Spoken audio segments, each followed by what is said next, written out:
15 महीने से कतर की कैद में फंसे भारतीय नौसेना के 8 पूर्व अफसर शायद अब कभी भी अपने वतन न लौट पाएं। इसकी वजह यह है कि कतर की एक अदालत ने इन सभी नौसैनिकों को फांसी की सजा सुनाई है। ऐसे में सवाल यह है कि 8 नौसैनिक कौन हैं और कतर उनके साथ ऐसा क्यों कर रहा है? किस जुर्म की सजा इन 8 पूर्व सैनिकों को दी जा रही है?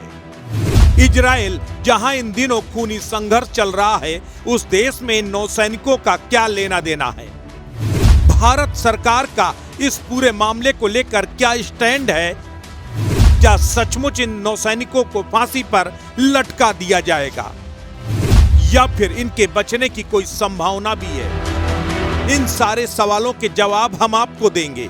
अब आप हमारे साथ इस वीडियो को अंत तक देखिए। सबसे पहले आप उन 8 सैनिकों के नाम जान लीजिए जिन्हें मौत की सजा सुनाई गई है।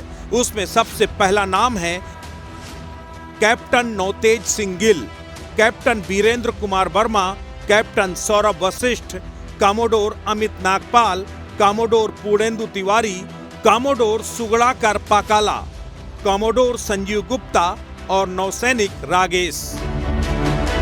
इनका नाम शामिल है।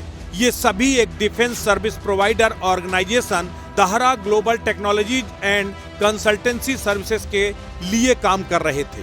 ये प्राइवेट फर्म कतर के सशस्त्र बलों को ट्रेनिंग और तमाम सेवाएं देने का काम करते हैं, जिसकी ऑनरशिप रॉयल ओमानी एयरफोर्स के एक रिटायर्ड अफसर के पास है। खास बात यह है कि मामले में इस निजी फर्म के मालिक को भी 8 नौसैनिकों के साथ गिरफ्तार किया गया था, लेकिन उसे पिछले साल नवंबर में रिहा कर दिया गया। अब आते हैं उन आरोपों पर जिनके आधार पर इन सभी भारतीय नौसैनिकों को सजाए मौत मिल रही है। वैसे तो कतर सरकार और भारत सरकार ने पूर्व नौसैनिकों पर लगे आरोपों को सार्वजनिक नहीं किया है। ऐसे में माना जा रहा है कि सुरक्षा से जुड़ा मामला हो सकता है। हालांकि अदालत की सुनवाई के दौरान आरोपों का जिक्र जरूर किया गया था। मीडिया रिपोर्ट्स की माने तो पूर्व नौसैनिकों पर इजराइल के लिए गुप्त क्षमताओं वाली कतर की आधुनिक पनडुब्बियों की जासूसी करने का आरोप लगा है। बताया यह भी जाता है कि 8 नौसैनिकों में से कुछ हाईली सेंसिटिव प्रोजेक्ट पर काम कर रहे थे, जिसमें इटालियन टेक्नोलॉजी पर आधारित सीक्रेट कैरेक्टरिस्टिक वाली छोटी पनडुब्बियां शामिल थी। हालांकि 8 नौसैनिकों, उनके परिवारों और एमईए ने भी इन सभी आरोपों से इंकार किया है।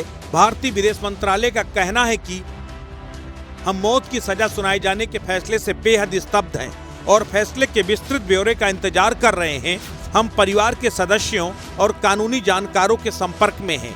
हम फैसले को कतर के अधिकारियों के सामने उठाएंगे। इसके लिए हम सभी कानूनी विकल्पों पर विचार कर रहे हैं। भारत सरकार के बयान से साफ जाहिर है कि वो भी इस पूरे मामले को हल्के में नहीं ले रही है।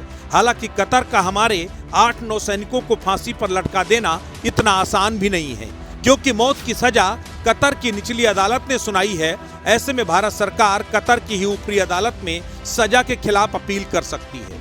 अगर वहां से भी राहत नहीं मिलती तो अपने नागरिकों को सजाए मौत से बचाने के लिए सरकार के पास इंटरनेशनल कोर्ट में जाने का विकल्प भी खुला हुआ है। जानकार बताते हैं कि इंटरनेशनल लॉ और international covenant on civil and political rights के प्रावधान कहते हैं कि आमतौर पर कुछ मामलों को छोड़कर फांसी की सजा नहीं दी जा सकती।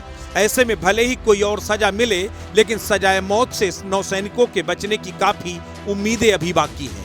दूसरी तरफ डिप्लोमेटिक प्रेशर भी इस मामले में काम करेगा, क्योंकि कतर के साथ हमारे रिश्ते ज्यादा अच्छे नहीं हैं तो खराब भी नहीं कहे जा सकते। इसके अलावा संयुक्त राष्ट्र की मदद भी ली जा सकती है।